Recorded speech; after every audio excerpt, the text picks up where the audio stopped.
আজকের রেসিপিতে আমি আপনাদের সাথে শেয়ার করব শীতের বিশেষ আকর্ষণ সবার জনপ্রিয় সিমই পিঠা বা সিওই পিঠা বা চুষি পিঠা। অঞ্চল ভেদে এটি এক এক নামে পরিচিত। শীত চলে আসলে এই পিঠা সবার প্রায় খাওয়া যায়। খেজুর রসে রান্না হলে আরো বেশি আকর্ষণীয় হয়। আজকের এই রেসিপিতে আপনি চাইলে সিওই পিঠা হাতে কাটা শিখে নিতে পারেন। সেই টেকনিকটা আমি আপনাদের দেখিয়ে দেব। তো চলুন আর কথা না বলে ফ্লেভার জোন থেকে এক পলক দেখে নেই কিভাবে সিওই পিঠা তৈরি করা যায়।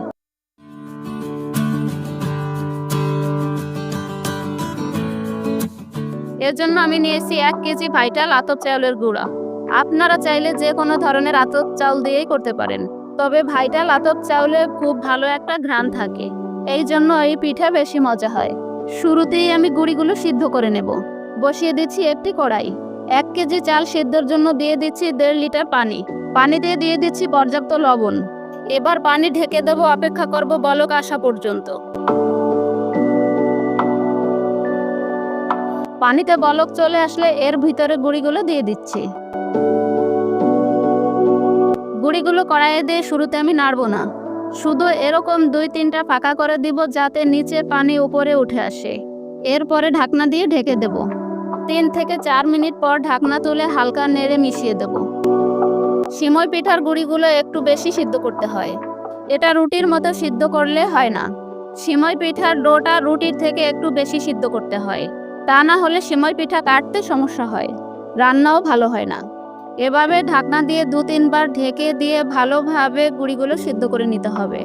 এ পর্যায়ে চুলোর আগুন একেবারে লো হিটে রাখতে হবে। আটা সিদ্ধ শেষ, একটি বড় পাত্রে ঢেলে নিচ্ছি। হালকা ঠান্ডা হলে আটা মেখে নিতে হবে, খুব বেশি ঠান্ডা করা যাবে না। গরম থাকতে থাকতেই ডো তৈরি করে নিতে হবে। প্রয়োজনে হাত ছিটিয়ে হালকা পানি দিয়ে ডোটা তৈরি করতে হবে। ডো তৈরি শেষ, এবার একটা পরিষ্কার সুতি ন্যাকড়া ভিজিয়ে ডোটা ঢেকে দিচ্ছি। এতে অনেক সময় পরে পিঠা কাটলেও ডোর উপরে শক্ত আবরণ হবে না। এবার চলে যাচ্ছি পিঠা কাটার জন্য। আজকের সিমই পিঠাগুলো আমি হাতে কেটে তৈরি করব। এই কাটা দেখে আপনারা চাইলে শিখে নিতে পারেন। নিয়ে নিচ্ছি একটি পিঁড়ি। ডো থেকে সামান্য ডো হাতে নিয়ে এভাবে একটা ছড়া তৈরি করে নিচ্ছি। আপনারা দেখতে পাচ্ছেন ছড়াটা কিভাবে আমি হাতের ডলে তৈরি করে নিচ্ছি। ছড়া তৈরি শেষ হলে শুকনা গুঁড়ির ভিতরে ছড়াটা মেখে এভাবে হাতে ঘুরিয়ে একটা একটা করে পিঠা কেটে নিচ্ছি। আপনারা দেখতে পাচ্ছেন আমি কিভাবে বাম হাতে পেঁচিয়ে ডান হাত দিয়ে পিঠা কেটে নিচ্ছি। আপনারা চাইলে কেচি দিয়েও পিঠা কেটে নিতে পারেন, তবে হাতে কাটা পিঠা বেশি সুন্দর হয়।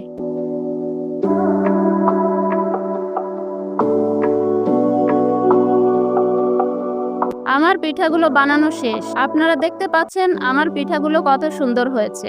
এবার চলে যাচ্ছি পিঠাগুলো রান্না করতে। শুরুতেই আমি 1 লিটার গরুর দুধ ভালোভাবে চাল করে সাইডে রেখে দিচ্ছি। গরুর দুধটা আমি পিঠা রান্নার একেবারে শেষ পর্যায়ে অ্যাড করে দিব। বসিয়ে দিচ্ছি একটি বড় পাতিল। দিয়ে দিচ্ছি 4 লিটার পানি। পানিতে বলক তোলার জন্য ঢেকে দিচ্ছি। 1 কেজি চালের গুঁড়ার সিমই পিঠা তৈরির জন্য আমার লেগেছে 4 লিটার পানি, 1 লিটার গরুর দুধ, মোট পানির পরিমাণ 5 লিটার। পানি একটু গরম হলে অ্যাড করে দিচ্ছি 400 গ্রাম মতো খেজুরের পাটালি গুড়।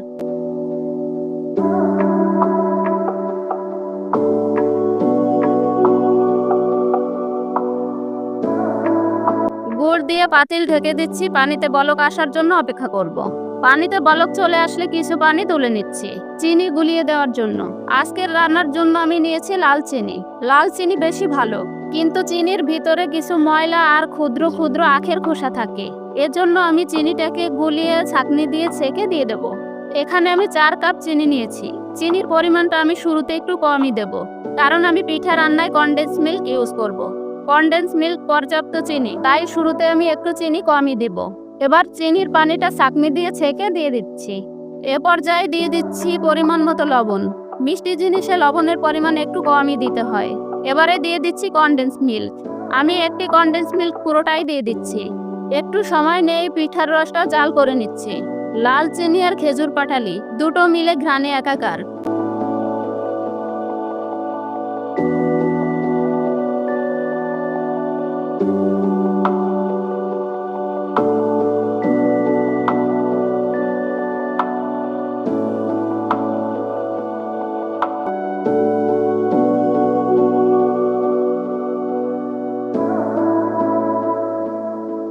পিঠের রসটা রেডি হয়ে গেছে।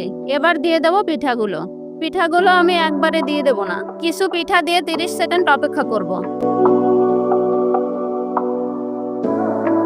পানিতে পিঠাগুলো দেওয়ার পরে ভেসে ওঠে, সামান্য নেড়ে দিয়ে আবার কিছু পিঠা অ্যাড করে দিব। এভাবে আমি 3বারে পিঠাগুলো অ্যাড করে দিচ্ছি। পিঠা দেওয়া শেষ হলে 5-7 মিনিট জাল করে চুলার আগুন অফ করে দিচ্ছি।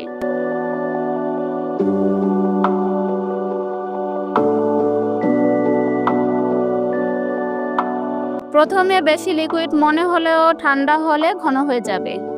একটু লিকুইড রেখেই রান্না করলে 2-3 দিন রেখে খেলেও খুব বেশি শক্ত হয়ে যায় না। এর জন্য আমি সিমই পিঠা সব সময় একটু লিকুইড রেখে রান্না করি।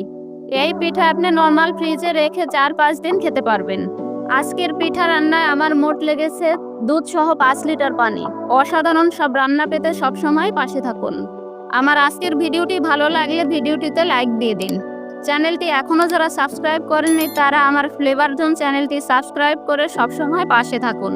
এরকম আরও মজাদার রান্না পেতে চাইলে কমেন্ট বক্সে জানিয়ে দিন। পরবর্তীতে দেখা হবে আবার কোনো নতুন স্বাদের গল্প নিয়ে। সে পর্যন্ত সবাই ভালো থাকুন, সুস্থ থাকুন, এই শুভকামনা রেখে বিদায় নিচ্ছি। আল্লাহ হাফেজ।